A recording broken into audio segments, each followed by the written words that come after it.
The World Today, the Northwest's most complete, comprehensive, and up-to-the-minute coverage of local, national, and world news with anchorman Ted O'Brien, Mary Zavan, the weatherman, and sportscaster Tom Ryther. So, kids get a taste of what it's like making decisions and casting ballots. You know, I have a story here. I'm not to interrupt you, but... well, go ahead. Sports is next, Tom. I was just thinking about I have a name here. Chuck Menzel was in this next story, and back in 1954, I played basketball against him, and I'm beginning to think, you know, that makes me feel a little older, you know.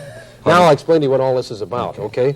The last time the University of Minnesota had a most valuable basketball player in the Big Ten Conference was in 1955, and that was one Chuck Menzel. Well, Gopher center Jim Brewer also joined that select group today by getting the Chicago Tribune MVP award. The 6'8" junior defensive specialist was quite emotional today when told of the honor. Congratulations to Jim Brewer. Great, great honor. The North Stars confirmed today the signing of center Charlie Burns and goalie Gump Worsley to 2-year contracts. Montreal signed goalie Ken Dryden to a 2-year contract, ending rumors that Dryden was on his way to the new World Hockey Association. Stars goalie Cesar Maniago remains unsigned. Cesar and his attorney Ron Simon will meet with the North Stars again tomorrow. I also learned tonight that Los Angeles of the World Hockey Association still could fit into the Maniago picture. That is not over as yet. North Stars defenseman Teddy Harris still has not signed. I talked with Ted tonight, and he says that talks have been going on with Winnipeg of the World Hockey Association, and more sessions are scheduled. And apparently the no-trade clause in the North Stars contract is the big problem here. He told me tonight that he has not signed with anybody as yet, but I think he's leaning toward Winnipeg. In Major League Baseball today, several scores in the American League was Boston over New York. Texas leads California 6-4 in the 6th inning. A couple of rainouts, Kansas City at Chicago, Detroit at Milwaukee. It was Baltimore over Cleveland with Boog Powell getting a grand slam. In the National League, it was New York over Chicago. Pittsburgh defeated Philadelphia. Montreal over St. Louis. Cincinnati edged Atlanta by 1. 2 games out on the coast just getting underway. San Diego at Los Angeles and Houston at San Francisco. Now, we're supposed to have a baseball score to report to you tomorrow on the Twins-Oakland game from the Metropolitan Stadium, and as far as we know, the game is still on. Tomorrow is a home opener for the Minnesota Twins here at Metropolitan Stadium, and I'm sure you'll appreciate that, Twins. Welcome home. We've been waiting to see Bobby Darwin and his big bat come to town. What's your favorite pitch to hit? Well, I like to get the fastball when his fastball is down. Or I can also handle the curveball and the slider. What gives you the most trouble? Well, all of them.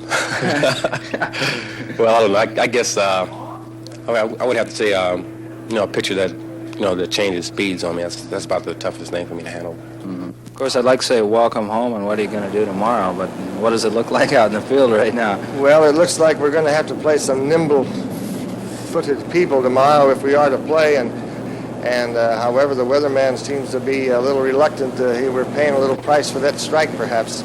The Twins may or may not open tomorrow. The decision won't be made until about 1:15. That's when the game is supposed to start. But if you do come, it might be wise to bring your snowmobile suit. For Channel 5 Sports, this is Steve Almere freezing at the Met. Hey, that's like going to a Vikings game, isn't it? The University of Minnesota baseball team was snowed out today. A doubleheader was scheduled with Michigan at Bierman Field. That makes a total of 16 cancellations for the Gophers so far. The Gophers will try again tomorrow with Michigan State, also at Bierman Field. Gopher football gets a shot in the arm. We'll have that story next. A letter of intent to attend the University of Minnesota came today from All-American high school football player, a lineman, Greg Schaff of Albert Lee, Minnesota. Schaff had been offered at least a dozen major college football scholarships. The Gopher hockey team landed a couple of good players, Richard Spanbauer of St. Paul Murray and Tom Sundberg of Harding, as the hole in the dam leaking players to other states is beginning to close down just a bit. It looks as though Minnesota will have a high school football playoff system next season. The high school league directors favor such a system. Now the delegate assembly must lengthen the season by 2 games to make it official. The teams would be divided into 5 classes according to size. The 2-class state basketball tournament will remain next year.